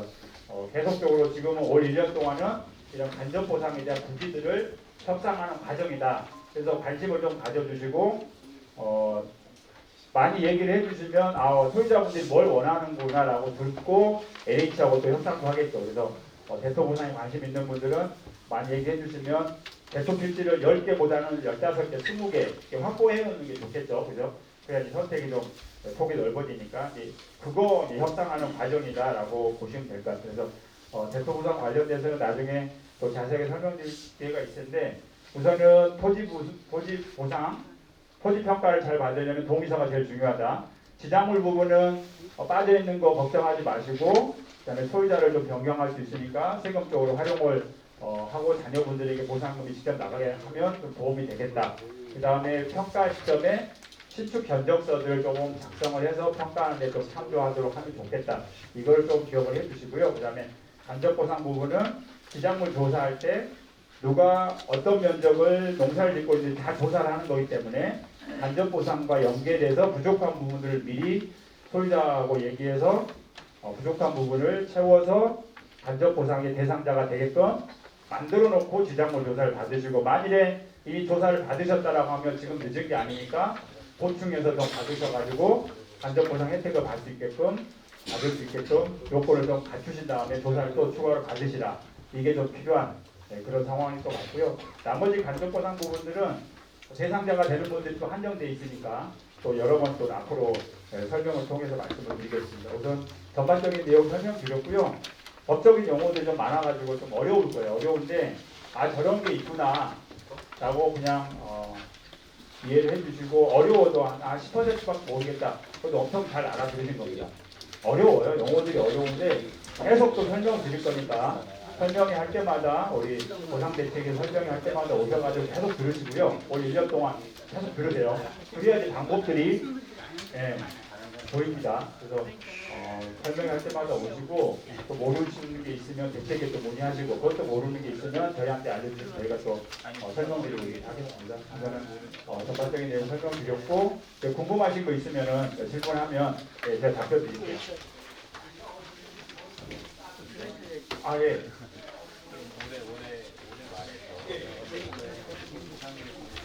예.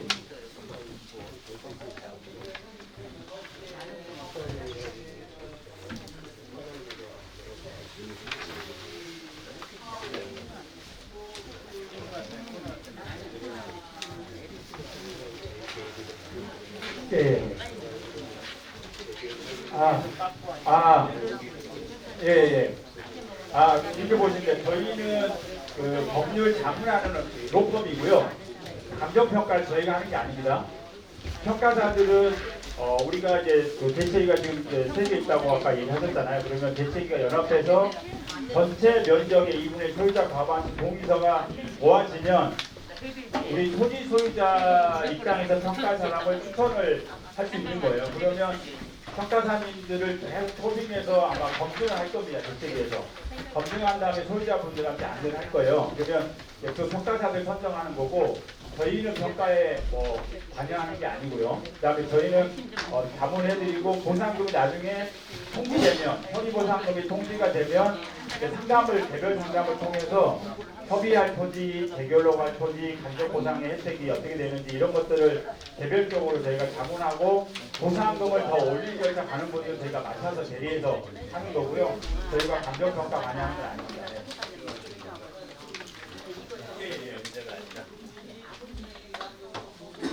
여기 있잖아요. 다시 합니다. 토지, 지작물, 영업보상, 영농보상 뭐 감정평가가 안 하고 다 그 업체가 소유자 직접평가사님이 토지, 지작물, 영업보상 다 하는 거고요. 그 다음에 사업계획자 평가사 추천되면 그분들이 2명이 다 하는 겁니다. 사업주에서. 네. 질문이요.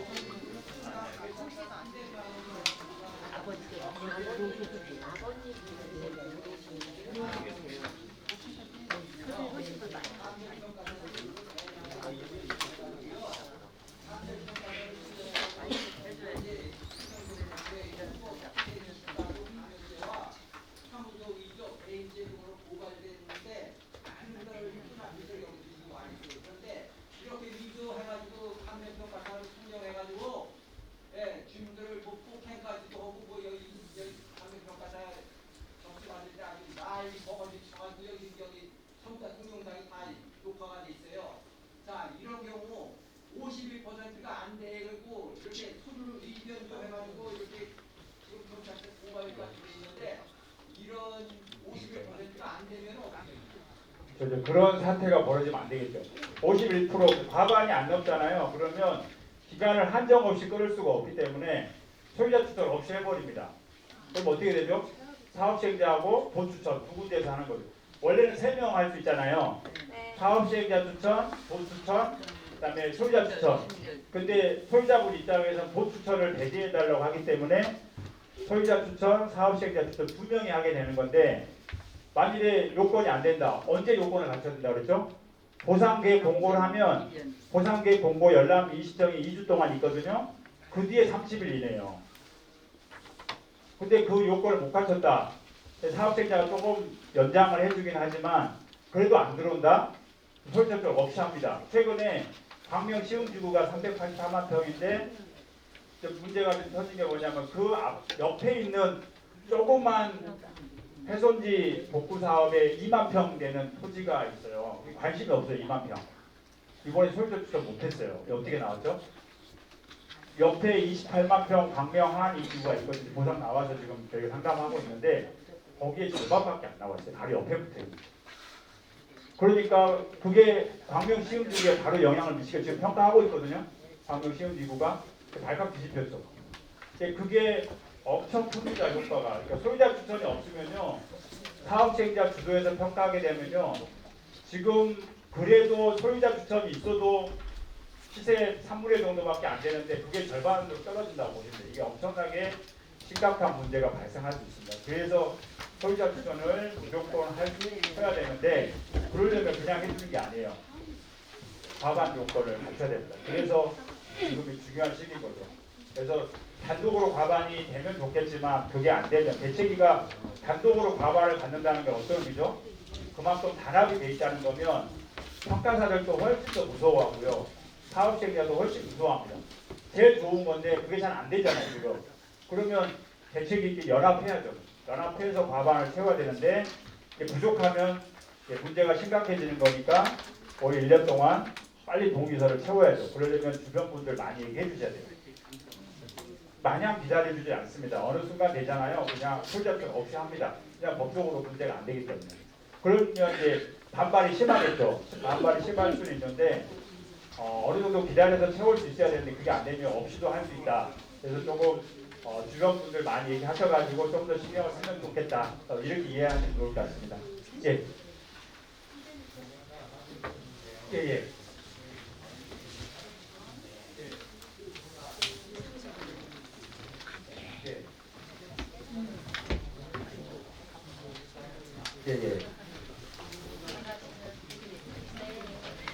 그러니까 나중에 그 현장을 나가 보면 이게 도로에 접한 걸로 평가하는 게 유리한 건지 아닌 게 유리한 건지 이런 부분들이 있는데 지금 다른 거 신경 쓰지 마시고요. 무조건 도로에 접한 걸로 인정해서 평가를 받는 게 유리합니다. 네, 그렇게 이해하시면 돼요. 지금 이제 궁금하신 게 뭐냐면 도로로 일부가 측량이 돼버리면 산물에 나오기 때문에 이게 좀 불리할 수 있지 않느냐 이런 이제 취지로 말씀하신 것 같은데 그거보다는 도로에 접해서 전체 금액이 올라가는 게 훨씬 더 낫습니다. 그래서 냉지보다는 새로 부리더라도 현황도로가 접한 걸로 인정을 받아서 평가를 받는 게 훨씬 낫습니다. 예. 그렇죠. 예. 그 부분이 지적도상으로는 다 맹질 거기 때문에 맹지로 평가할 거냐 현황도로가 접한 걸로 평가할 거냐는 거는 어떻게 보면 평가사들의 계량이에요. 계량이다 보니까 평가할 때 현장에 꼭 나오셔가지고 현황도로가 있으니까 현황도로에 접한 토지를 평가해 주라고 계속 평가사한테 얘기해야 됩니다. 평가사의 귀가 아플 정도로. 지적도상으로 맹지예요. 근데 현황도로들이 많습니다. 현장 다니면. 그걸 현장에서 계속 얘기를 하셔야 돼요.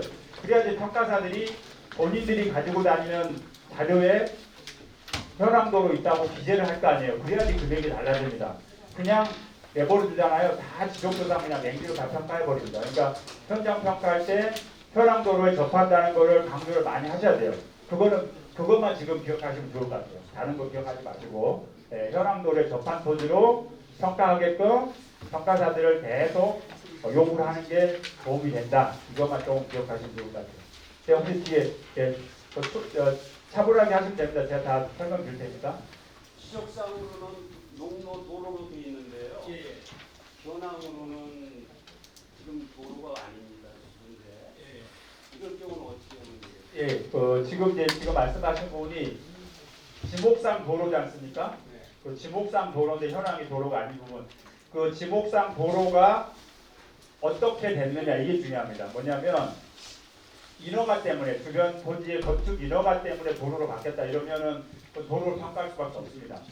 근데 본인이 소유자가 상관없이 직권으로 그냥 시에서 도로로 지목이 바뀔 수도 있습니다. 그러면 저희가 어떤 법적인 용어가 있냐면 도로로 개설할 때 보상을 안 해줬기 때문에 소유권이 개인한테 있는 거예요. 그래서 미불용지라고 하는 게 있습니다. 미보상용지. 예전에 도로로 만들 때 보상을 안 해준 토지예요. 그 지목이 도로로 바뀐 토지 말하는 겁니다.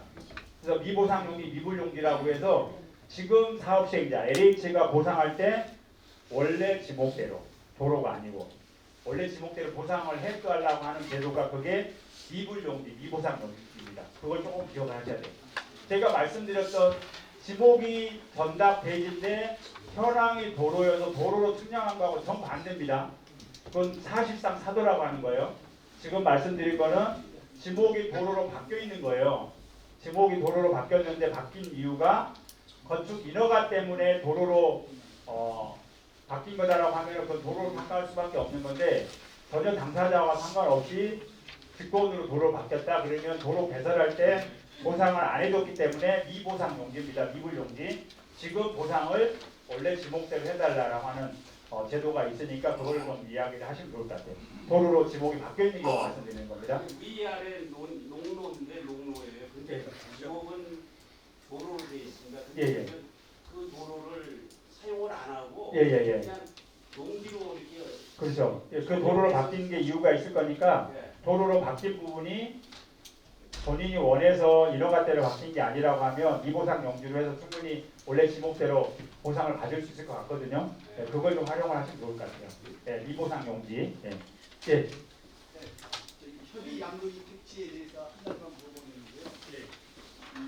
공유로 된 토지가 있다라고 했을 때 그중에 1인이 협의 양도 택지 협의를 안 하고 재결을 갔을 시 나머지 4사람 지금 1,900을 넘는 적에 불구하고 이게 그러면은 한 사람이 제대로 갔기 때문에 협의 양도 택지를 안 해준다. 그건 아닙니다. 그거 그렇게 볼 수 있나요? 아닙니다. 그러니까 뭐냐면 협의 양도인 택지는 어차피 지분권, 지분 소유자별로 정리하는 거고 한 명이 대결로 가더라도 3명이 모여서 1000제곱미터가 넘으면 그 사람 대표자 한 명에게 하나 주는 거기 때문에 지분 모여서 그 면적만 넘으면 됩니다. 전체가 다 협의해야 되는 건 아닙니다. 공유자분들은.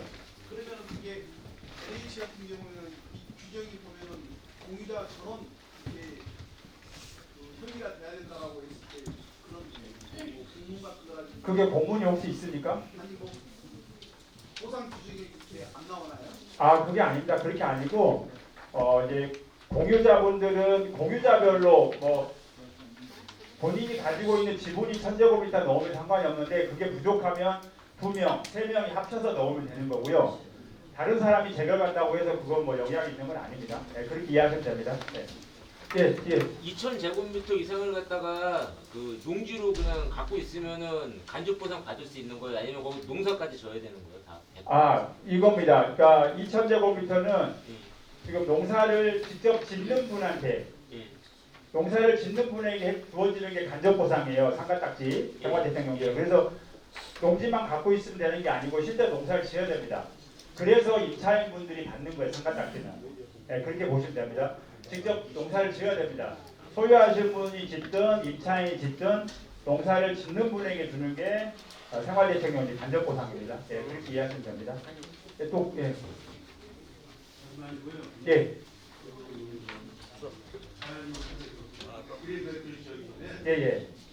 제가 올라가지고 180층을 해야 되는데 벌금 신청을 했어요. 그래서 벌금 신청을 했는데 그 살림도와서 거기다가 백나무를 먹다 심었다. 그래서 걔들이 벌초를 그 사람들 그냥 벌초 맞춰주시는데 그 백나무도 그 보상을 받을 수 있는. 가능합니다. 그러니까 뭐냐면 자연적으로 이게 생육하고 있는 거는 원래는 보상이 아니고 심은 거, 실제한 거는 다 보상 대상이기 때문에 그거를 입증하면 됩니다. 지난번에도 예. 끝나고 예. 여기 남세사트라는 예. 사고가 끝나고 아, 그 보상을 받고 팔아야죠. 보상을 받고. 예. 아, 그렇죠. 예. 실제한 거는 다 보상 대상이기 때문에. 사진 좋아해서 너 심었더라도 예, 그렇죠. 예. 그래서 지금 원래는 이제 또 이렇게 용지하는 거, 식재하는 거는 이게 다 자료가 있는데 그게 혹시 있는지 한번 보시고요. 예. 식재한 거는 다 보상 대상입니다. 예, 자율적으로 잘한 건 아니고 그렇게 이해하시면 될 것 같습니다. 예, 또 혹시 궁금하신 거 있을까요? 예.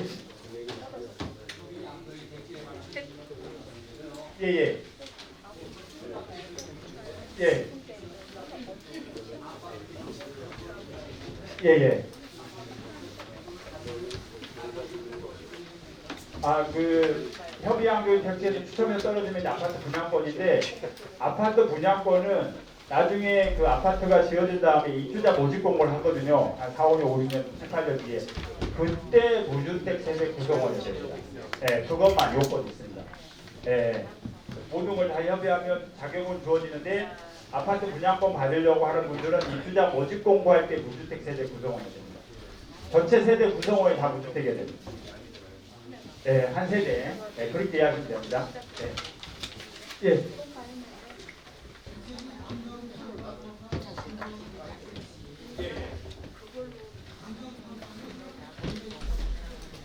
아, 그래서 우선은 일정이 뭐 아직은 뭐 계속 뭐 LH하고 협의를 하고 있는 상황인 것 같은데 보상계획 공고를 하고 나서 감정평가를 하고 통지를 하는 거기 때문에요. 보상계획 공고를 올 여름에 하면은 연말에 나올 수도 있겠지만 올 연말에 보상계획 공고를 하면 감정평가하고 내년 상반기가 되겠죠. 아직 뭐 정확하게 뭐 정해져 있지는 않은 건데 대책위에서 계속 지금 일정들 체크하고 논의하고 있는 과정인 것 같고요. 아마 변동이 있으면 또 다 안내를 해드릴 것 같습니다. 예. 아, 그게 감정평가가 돼야 되는 거니까요. 그게 아직은 뭐 정확하게 LH도 언제입니다라고 확정적으로 얘기하기가 좀 어려운 상황인 것 같아요. 왜냐하면 아시겠지만 LH 지금 사장이 몇 개월째 공석이잖아요. 그러니까 아마 그 구체적으로 아직 정리가 안 되는 것 같은데 아마 그 일정들이 나오면 다시 바로 안내해 드릴 것 같은데 아직은 누구도 언제라고 확정적으로 말하기 어려운 것 같아요. 네. 그렇죠. 네, 맞습니다. 그 전에 보상계획 공고를 먼저 하고요. 평가사 추천한 다음에 평가를 한 2, 3개월, 3, 4개월 하고 통지가 되는 거기 때문에 아직 뭐 정확하게 일정이 좀 그렇죠. 네, 맞습니다. 네. 예, 혹시 예. 저는 저기 이그 8월 그러니까 21년 8월 30일 전에 논을 탓으로 주목공격을 했어요. 허가를 받아서. 그리고 이제 저기 딱 그 흙을 갖다 메꿨잖아요. 그리고 이제 기관 시설 좀 하고 그렇죠. 좀 꼬이고 그걸 어떻게 처리를 해야 되는 건지. 지금 이제 지목이 바뀐 거 아닙니까? 다 전으로. 바뀌었어요. 그렇죠. 전으로 바뀌기 때문에 그 전에 보상 평가를 하는 거니까요. 만일에 그 복토하면서 들어간 비용이 많다라고 하면 자료도 있지 않습니까? 자료 없어졌어요. 뭐 없으면은 뭐 지급한 거 뭐 영수증이든 아니면 통장이든 뭐 금전이 왔다 갔다 한 거라도 있으면 그 자료라도 좀 제공해서 반영해달라고 비용 이렇게 들어갔다고 얘기하면 좀 도움이 됩니다. 그 복토하고 이 형질 변경 과정에서 들어간 비용도 있을 거 아니에요. 그런 부분을 좀 정리하셔가지고 평가사한테 얘기하는 거죠. 예, 이만큼 비용이 들어가서 땅이 좋아졌다라고 하는 거를 어필하는 거니까요. 그래야지 과소를 만들고. 예, 그런 부분들을 좀 비용 들어간 것들 좀 정리해서 제공하면 좋습니다. 예. 그 시행 그러니까 21년 8월 30일 전에 그 일이 전부 다 정리되는 거라서요. 그것도 다 도움이 됩니다. 평가할 때는. 지금 이제 지목이 바뀌어 있잖아요. 네. 지목이 바뀐 것대로 감정평가를 당연히 하겠죠.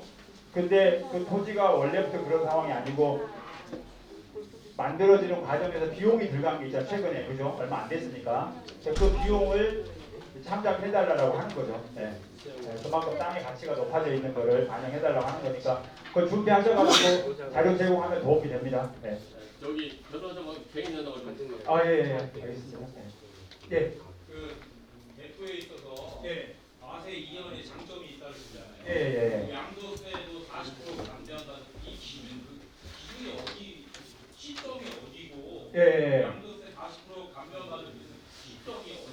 아, 예. 뭐냐면 양도세는 아시겠지만 지금 수용되는 토지예요. 수용되는 토지의 소유권이 넘어가는 게 양도고 지금 소유하는 토지에 대한 양도소득세를 내는 건데 양도소득세가 어떻게 되냐면 보상금이 나오는 그 금액이 양도가액이잖아요. 그다음에 그 토지를 예전에 취득할 때 취득가액이 있잖아요. 그 차액이 양도차익인 겁니다. 양도차익을 가지고 기본공제하고 비용공제하고 쭉 장기공제하고 쭉 하면 양도소득세 과세표준이 나올 거예요. 그거에다 세율 곱해가지고 세액이 나옵니다. 세금 낼 돈이. 세금 낼 돈에서 우리 기본적으로 15%를 감면해 주는 거야. 원칙이. 공익사업이기 때문에 강제수용이니까. 15% 감면해 주는데 대토보상을 신청하는 그 토지의 보상금에 대한 양도소득세는 40%를 감면해 준다는 거예요. 근데 40% 감면했는데 40%를 더 그렇죠. 해주는 게 아니라 40% 계산을 그렇죠. 근데 40%를 해주는데 전체 다 해주는 게 아니고 1년에 한도가 2억이에요. 그렇죠. 40% 감면했는데 5억 이게 아니고 5억이 감면 나오더라도 2억까지밖에 감면이 안 됩니다. 그렇죠. 예. 이런 구조예요. 그렇죠. 1년에. 그래서 해를 분리해서 2억, 1억 이렇게 감면받게끔 양도 시기를 해를 달리하라는 취지가 1년에 감면 한도가 있기 때문에 그러는 거예요. 그래서 40% 감면을 하고 세금을 지금 내는 게 유리한 건지 아니면 크게 혜택이 없으니까 지금 세금을 안 내고 대토보상으로 받는 토지가 있을 거 아닙니까? 그 토지를 받은 다음에 나중에 처분할 때 그게 5년 뒤든 10년 뒤든 평생이든 그걸 처분할 때 양도세를 내는 게 과세이원입니다. 기간이 제한 없습니다. 제한이 없으니까 그러면 어떤 차이가 있죠? 지금 40% 감면하고 지금 내는 세금하고 나중에 새롭게 토지를 받으면 처분할 때 양도가액이 훨씬 높아지겠죠.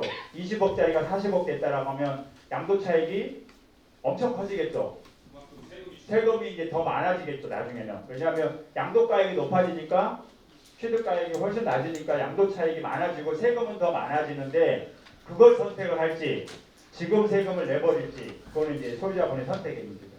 그러니까 40% 감면을 받고 대토보상 신청할 때 소유권이 넘어가야 되니까 그때 양도세를 신고 납부를 할 건지 아니면 과세이율을 신청해서 토지를 받은 토지를 나중에 처분할 때 양도세를 낼 건지 그거를 이제 선택의 문제라서 소유자분마다 다 계산 다 해보셔야 됩니다. 네, 그게 이제 과세이율 제도입니다. 예, 예.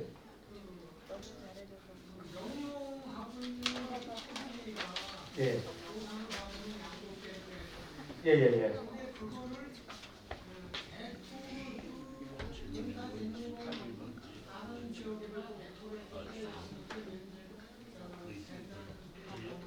아, 이런 겁니다. 그러니까 양도세는 지금 수용되는 토지, 보상금을 받는 토지에 대한 양도가 되니까 양도소득세를 내는 거고요. 그게 농지는 아까 세금 계산한 다음에 1년에 1억까지는 무조건 감면입니다. 15% 감면이 아니고 1억까지 무조건 감면인데 양도소득세는 지금 토지에 대해서 양도가 되는 거니까 세금을 내는 거고요. 무조건 뭐 감면이 있긴 하지만 그 다음에 다른 곳에 가서 땅을 사면 취등록세를 감면을 받는 거예요. 양도세 감면이 아니고 양도세는 지금 토지에 대한 양도세는 계산해서 1억까지 감면받고 다 무조건 다 내는 거고요. 다른 곳에 가서 땅을 사면 부동산을 사면 보상금 범위 내에서 다른 곳에 가서 부동산을 사는 거에 대한 취등록세를 감면받는 겁니다. 양도소득세가 아니고 그걸 좀 구분해서 이해하시면 좋을 것 같습니다. 예. 저희는요, 그 농사짓는 굉장히 오래됐는데 그 답을 전으로 사용하는데 지목 변경이 안 돼 있어요. 그래 얼마 전에 그 지목 변경을 신청했더니 LH에서 이제 택지 지급이 됐기 때문에 이게 안 됐어요.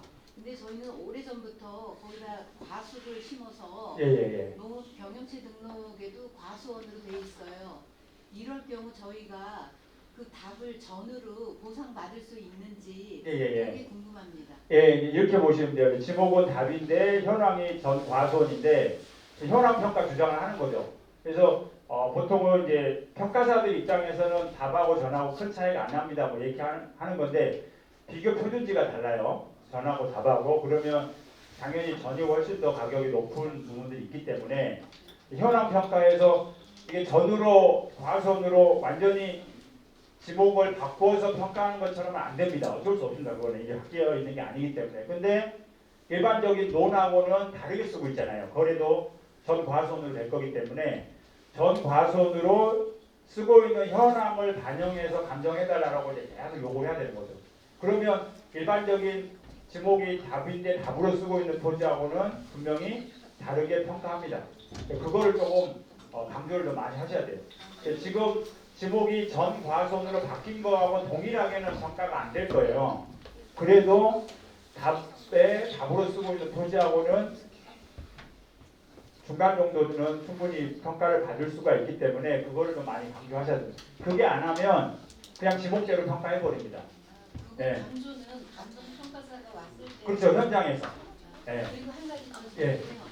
예전에 땅을 40년 전에 구입할 때는 옆에 도로가 있었는데 옆에 주변에 농사 짓는 분들이 기계가 다니게 편리하게 이렇게 해서 그 길이 없어졌어요. 그리고 지금은 이제 남의 땅을 도로로 쓰고 있는데 그것도 아까 말씀하신 대로 현황 도로로 인정을 받을 수가 인정받을 수 있죠. 네. 남의 땅을 도로로 그렇죠. 쓰는 네. 거예요? 네. 네. 네. 그 현황 도로가 이제 막히지 않게끔만 잘 관리하시면 될 것 같아요. 네. 예, 또 궁금하신 거 있을까요? 오늘 자세하게 또 설명드렸는데요. 앞으로 또 설명에 또 계속 할 겁니다. 그래서 보상대책에 설명을 하시면 많이 또 참석하셔가지고 또 많이 얘기도 나누시고 하면 좋을 것 같고요. 제일 중요한 거 동의서입니다. 동의서. 주변 분들 많이 얘기해 주셔야 돼요. 그래서 소유자분들 위해서 하는 거기 때문에 동의서 많이 제출해 주시고 그 단합된 힘으로 평가사 많이 설득하고 압박해서 금액 잘 받고 하면 좋을 것 같습니다. 예, 앞으로 또 계속 현장에서 또 뵙도록 하겠습니다. 이상 마치겠습니다. 감사합니다. 잠시만요. 우리 법무법인 하우에 정양현 대표 변호사님 고생하셨죠? 네. 박수 한번 더 보내주시고요. 직원들이 이렇게 많이 오셔가지고 도와주셨는데 여러분들 어려운 길, 먼 길에서도 이렇게 오셔서 감사드리고요. 주변 분들한테 꼭 동의서 제출하는 부분하고 과세의원이나 이런 지금 개개인별로 다 상황이 다르시잖아요. 미리 세무상담을 꼭 받으시라고 이렇게 지금 권면해 주셔가지고 세무상담도 여러분들한테 고지를 드렸어요. 그러면 어디라고 말씀드렸어요 저희가? 이것도 세무도 다 세무가 아니에요. 왜냐하면 전문 세무 세무사님이 계셔요. 그래서 우리 대체기에 자문 세무서가 계시죠? 고려가 있어요. 고려. 그 다음에 상담을 하시라고 다 안내를 드린 거예요. 그러니까 전화번호를. 그러니까는 세무하고 법무하고 이런 부분에 대해서 꼭 상담을 미리 하셔가지고 대비하시라고 계속 안내 드리는 겁니다. 네, 다음에도 이런 일정이 또 있으니까요. 중요한 건 메모하셨다가 다음에 이렇게 같이 참여해 주시면 좋을 것 같습니다. 감사합니다. 수고하셨습니다.